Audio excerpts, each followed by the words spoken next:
नमस्कार. ट्रिग्नॉमेट्री ही सिरीज आपली सुरू होती. त्या सिरीजमध्ये आपण ट्रिग्नॉमेट्रीतले सगळे टॉपिक आणि त्यांची बरीच एक्झाम्पल्स इथे सॉल्व्ह केलेली आहेत. आता थोडी आपण मिक्स एक्झाम्पल्स घेणार आहोत. So first example, in triangle ABC prove that bracket a minus b square cos square C by 2 plus A plus B bracket square sine square C by 2 is equal to C square. So prove that statement सांगितलंय. LHS lengthy दिसते, RHS simple एक term आहे. So LHS आपण consider करू आणि काही फॉर्म्युले आपले ट्रिग्नॉमेट्रीचे काही अप्लाय करता येत आहेत का ते बघणार आहोत आणि ती सिम्प्लिफाय करत आरएचएस इतकी येते का चेक करायची. So consider LHS. एलएचएस काय आहे? A minus B bracket square cos square C by 2 plus A plus B bracket square sine square C by 2. आता इन ट्रायंगल एबीसी म्हटले त्यामुळे आपल्याला माहिती की कॅपिटल सी आणि इथे पण कॅपिटल सी असणार. So capital ABC means angle आहेत आणि स्मॉल एबीसी म्हणजे साईड लेंथ आहेत. हे आतापर्यंत आपल्याला माहिती आहे. आता त्याच्या काही रिलेटेड फॉर्म्युलेज आपल्याला इथे अप्लाय करता येतात का बघूया. पण फर्स्ट ऑफ ऑल आपण हा a minus B bracket square आणि a plus B bracket square expand करून घेऊ आणि मग सिम्प्लिफाय काय होतंय का बघूया. So which is equal to हा एक्सपांड करायचा, तर हा एक्सपांड करायचा आणि त्याबरोबर ह्याला मल्टिप्लिकेशन मध्ये cos square C by 2. So each and every टर्मला ती cos स्क्वेअर सी बाय 2 द्यायला लागेल. So first term A square, so A square cos square C by 2 minus 2ab असतं, minus 2ab cos square C by 2 plus this B square cos square C by 2. तसंच A plus B bracket square simplify करायचं. So A plus B bracket square expand करू तर काय होणार आहे? Plus a square and sine square C by 2, sine square C by 2 plus 2ab sine square C by 2 plus B square sine square C by 2. आणि sine square C by 2 मल्टिप्लिकेशन मध्ये, so each and every टर्मला ते multiply करावं लागेल. So which is equal to, आता काही terms आपण एकत्र घेऊया कारण त्याच्याने काही एखादा फॉर्म्युला वगैरे अप्लाय करता येते का बघूया. So sine square theta plus cos square theta 1 हे माहिती आपल्याला. So cos square C by 2 plus sine square असेल आणि कॉमन काही काढता येत असेल तर सो ह्या दोन टर्म मध्ये ए स्क्वेअर कॉमन आहे, ह्या दोन टर्म मध्ये बी स्क्वेअर कॉमन. सो एक स्टेप तुम्ही इथे लिहिली तरी चालेल किंवा स्किप केली तरी चालेल. आपण डायरेक्ट लिहू शकतो की या ए स्क्वेअरच्या टर्म आहेत आणि साइन स्क्वेअर आणि कॉस स्क्वेअर. तर त्यामुळे ह्या दोन टर्म्स आपण एकत्र घेतल्या तर काय येणार? ए स्क्वेअर कॉमन येईल, ब्रॅकेटमध्ये येईल cos square C by 2 plus sine square C by 2 plus या दोन टर्म्स नंतर लिहू. ह्याच्यात B square, so B square common ब्रॅकेटमध्ये cos square C by 2 plus sine square C by 2. या दोन टर्म मध्ये काय कॉमन येते का? तर मायनस 2ab आणि इथे प्लस 2b. सो 2ab तर कॉमन येईल, पण मायनस कॉमन घ्यायचं का प्लस कॉमन घ्यायचं यासाठी या रिमेनिंग 2 टर्म्स आहेत त्या टर्म्स मध्ये काही फॉर्म्युला अप्लाय करता येतोय का बघूया. सो 2ab कॉमन घेतलं तर cos sine square C by 2 minus cos square C by 2 साठी काही फॉर्म्युला नाही. But cos square C by 2 minus sine square C by 2 असेल तर कॉसचा 2 थीटाचा फॉर्म्युला अप्लाय करता येतो. त्यामुळे ह्या टर्मला आपल्याला प्लस साइन हवंय, ह्या टर्मला मायनस हवंय. सो या दोन्ही टर्म मधनं साइन कॉमन घेताना मायनस साइन घ्यायचं. सो तो फॉर्म्युला आहे तो तिथे ऍडजस्ट होईल. सो या दोन टर्म मधनं मायनस साइन कॉमन घेतलं तर मायनस 2ab इंटू ब्रॅकेट या टर्म मधनं minus sine common, so this is plus cos square C by 2 minus sine square C by 2. Plus sine असतं तेव्हा 1 आहे, मायनस साइन असतं तेव्हा 1 नाही होत, त्यासाठी डबल अँगलचा फॉर्म्युला आहे. So which is equal to A square into 1 plus B square into 1 minus 2ab आणि या ब्रॅकेटसाठी काय फॉर्म्युला येईल? Cos square theta minus sine square theta means काय असतं? कॉस 2 थिटा, डबल अँगलचा फॉर्म्युला. सो याचा डबल अँगल मीन्स काय होणार आहे? Capital C. So cos C असं होणार. So A square plus B square minus 2ab cos C हा कशाचा फॉर्म्युला आहे?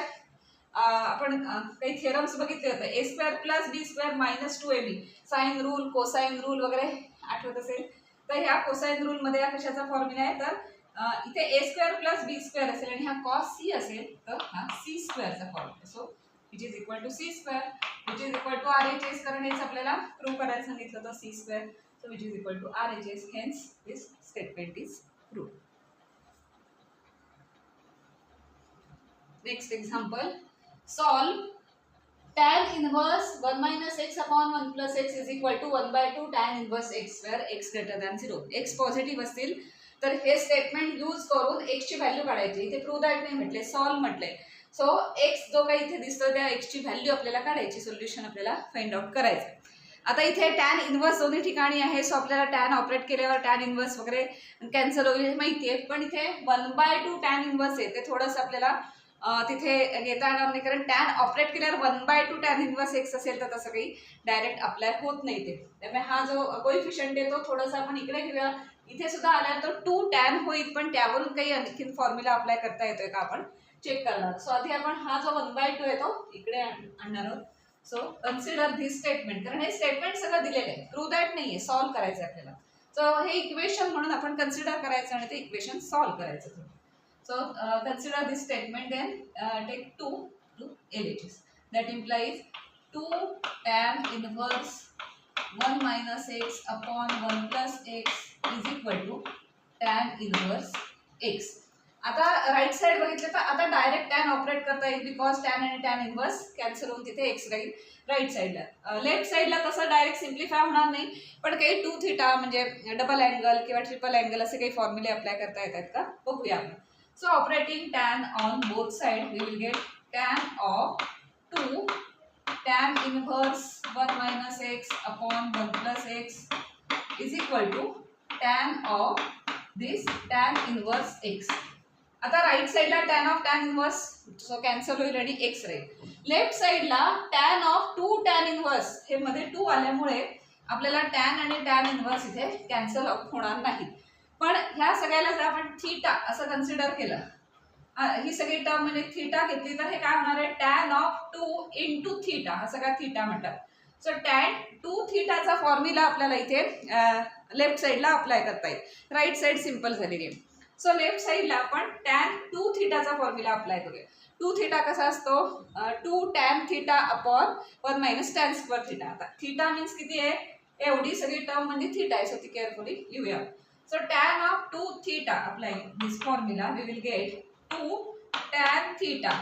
2 tan theta means किती ही term, tan inverse 1 minus x upon 1 plus x.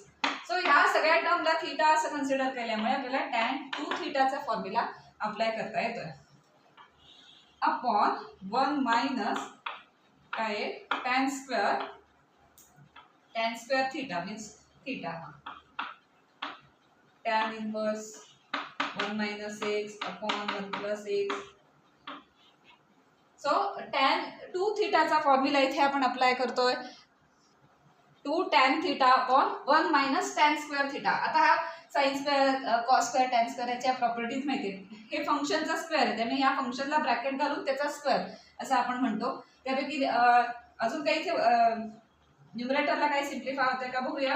आणि राईट साइड तर सिंपल झाली आहे, टॅन इनवर्स मीन्स किती आलं, x. आता न्यूमरेटरला पण सिम्प्लिफाय करूया. आणि हा जो टॅन स्क्वेअर आहे म्हणजेच काय की tan of this theta bracket square असं आपण लिहितो ना, tan square theta can be written as tan theta bracket square. So या दोन्ही टर्म सेमच आहेत त्या फंक्शनचा स्क्वेअर. त्यामुळे हा जो स्क्वेअर आहे तो आपण या सगळ्याला इथे लिहिणार. So tan square theta means काय, tan of this theta bracket square. आता आपण लेफ्ट साइड काय सिम्प्लिफाय होते ती चेक करूया. हा 2 बाहेर आल्यामुळे आता टॅन आणि टॅन इनवर्स कॅन्सल होतील. सो काय राहील, 2 into this bracket 1 minus X upon 1 plus X. Tan आणि टॅन इनवर्स गेले त्यामुळे हा फक्त अँगल राहिला इथे, अपॉन 1 मायनस ब्रॅकेटमध्ये, कारण ह्या ब्रॅकेटचा हा स्क्वेअर आहे त्यामुळे इथे टॅन आणि टॅन इनवर्स तसे गेले आणि हा जो थीटा आहे तेवढा राहिला, म्हणजे 1 minus X upon 1 plus x. पण या सगळ्याचं काय आहे, या सगळ्याचा ब्रॅकेट स्क्वेअर, त्यामुळे तो स्क्वेअर लिहायला विसरायचं नाही. त्यामुळे हे टॅन आणि टॅन इनवर्स इथे सगळे कॅन्सल झाले आणि ह्या टर्म सगळ्या राहिल्या आणि RHS इज x. आता आपण LHS थोडी सिम्प्लिफाय करूया आणि मग इक्वेशन येईल. अल्जेब्राइक इक्वेशन आलं की आणखीन सिंपल होणार आहे, कारण अल्जेब्राइक इक्वेशन सॉल्व्ह कशी करायची आपल्याला माहिती आहे. आणि आता आपलं टॅन वगैरे सगळं ट्रिग्नोमेट्रिक एक्सप्रेशन जी होती ती सगळी इथनं कॅन्सल झाली.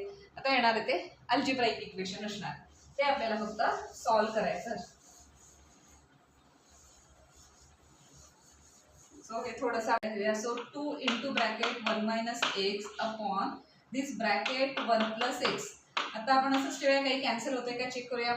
आता इथे काय आहे 1 मायनस एक्स ब्रॅकेट स्क्वेअर आहे आणि 1 plus X bracket square, numerator आणि डिनॉमिनेटरचा सेपरेट स्क्वेअर करता येतो.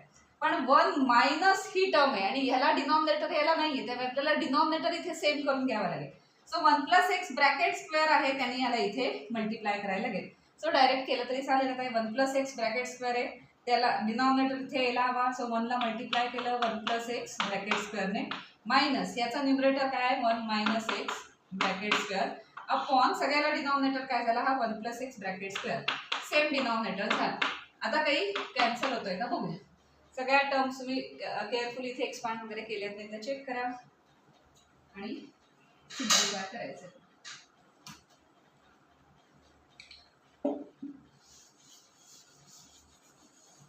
आता एक 1 प्लस एक्स ब्रॅकेट स्क्वेअर इथे कॅन्सल होईल. हा इथे a upon b upon c upon d आहे ना. सो एक 1 प्लस एक्स आणि हा 1 प्लस एक्स आणि हा स्क्वेअर मधला एक 1 प्लस एक्स कॅन्सल होईल. आता काय काय राहिलंय. So that implies 2 × 1 minus X upon इथे काही नाहीये म्हणजे 1 आपण असं समजूया. आणि इथे आता हे थोडंसं सिम्प्लिफाय करून घेऊया. अपॉन 1 प्लस एक्स आहेच. आता a upon b upon c upon d असेल. आता हा b सगळा गेला, इथला सगळा गेलेला आहे. सो आपण कसं लिहू शकतो that implies a upon b into d upon c चा रेसिप्रोकल असं घेऊन आपण लिहू शकतो. त्यामुळे आपण नेक्स्ट स्टेपला हा जो 1 प्लस एक्स इथे डिनॉमिनेटर मध्ये राहिलाय तो असा क्रॉस करून आपण इथे न्यूमरेटर मध्ये असा तो आणू शकतो. सो नेक्स्ट स्टेपला आपण ते करणार. सो आता त्याला 1 आहे इथे डिनॉमिनेटर असं समजूया. आता हे सिम्प्लिफाय करूया. याचं काय होणार आहे expansion 1 plus 2x plus X square. Simple आहे ना. 1 plus X bracket square. So हा त्याचं एक्सपान्शन झालं. आता मायनस साइन आहे. सो ब्रॅकेट मध्ये साइन नंतर चेंज होणार आहे. त्याचं एक्सपान्शन काय असणार आहे 1 minus 2x plus X square upon this denominator 1 plus X. कारण न्यूमरेटरच्या डिनॉमिनेटरचा सगळा कॅन्सल झालाय. डिनॉमिनेटरचा एक 1 प्लस एक्स इथे राहिलेला आहे which is equal to x. आता a upon b upon c upon d आहे, त्यामुळे हा 1 प्लस एक्स आपण इकडे नेऊया, तो न्यूमरेटर मध्ये येईल आणि इथे 1च असल्यामुळे लिहिताना फक्त हा न्यूमरेटर इंटू हा इकडनं गेलेला डिनॉमिनेटर असा जाईल आणि हा सगळा डिनॉमिनेटर काय सिम्प्लिफाय होऊन तो लिहायचा. अल्जेब्राचे फक्त रूल्स अप्लाय करतोय. सो 2 × 1 मायनस एक्स इंटू करणार बिकॉज म्हटलं तसं a अपॉन b इंटू काय होणार ते d upon c. This is d, this is c. So into 1 plus x upon हा सगळा डिनॉमिनेटर, हा जो सगळा c आहे तो, कारण b नाहीच आहे, b काय आलेला आहे 1 आलेला आहे. आता हा काय आलाय डिनॉमिनेटर तो सिम्प्लिफाय करूया. So 1 plus 2x plus X square, sine change करायची minus 1 plus 2x minus x square is equal to right side x. काय काय ते बघूया आता.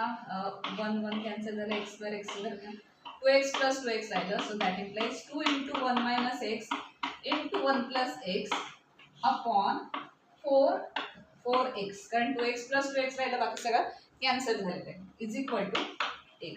आता 2 आणि इथले 2 कॅन्सल झाले. So that implies 1 minus x into 1 plus x is equal to, आता इथे 2x राहिले, हे जर इकडे दिले न्यूमरेटर मध्ये तर 2 × x स्क्वेअर होतं.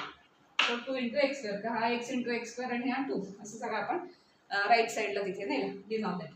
आता हा जो ब्रॅकेट आहे 2 ते आपण सॉल्व करूया. That implies 1 × 1 means 1 1 × x plus x minus x minus minus minus x square is equal to 2x. Simplify करायचं तर अल्जेब्रा आहे सगळं. दॅट इम्प्लाइज x कॅन्सल झाले, 1 minus x square is equal to 2x square. That implies 1 minus 2x square इथे आणले की minus 2 होतील, minus 3x square is equal to 0. किंवा हे डायरेक्ट इकडे दिले तरी चालेल. 1 मायनस 3x square is equal to 0 मिळाला. इक्वेशन आता सॉल्व होणार आहे आपलं. So that implies 1 is equal to 3x square. Solve the equation म्हणजे काय असतं की x ची व्हॅल्यू काढायची असते. आपण ह्याच्या आधी बरेचदा स्कूल लेवलला अल्जेब्राइक इक्वेशन सॉल्व करून त्याच्या व्हॅल्यूज काढल्या. ते ट्रिग्नोमेट्रिक इक्वेशन होतं, त्याला आपण अल्जेब्राइक इक्वेशन मध्ये ट्रान्सफर केलं आणि आता सॉल्व करतोय. सो a3 इकडे आणली की होणार that implies x square is equal to 1/3. पण आपल्याला व्हॅल्यू कशाची काढायची, x ची व्हॅल्यू काढायची. सो दॅट इम्प्लाइज x म्हणजे स्क्वेअर रूट घ्यायला हवं 1/√3. फॉर ऑल एक्स पॉझिटिव्ह म्हटलंय, सो एक्स पॉझिटिव्ह आला, एक्स इज इक्वल टू 1/√3. आपल्याला सॉल्व द इक्वेशन म्हटलं होतं, हे सगळं आपण सिम्प्लिफाय करत फायनली एक्स ची व्हॅल्यू काढलेली, that is x is equal to 1/√3. So for this value x is equal to 1/√3, this equation can be true. म्हणजे हे ट्रू होत असतं.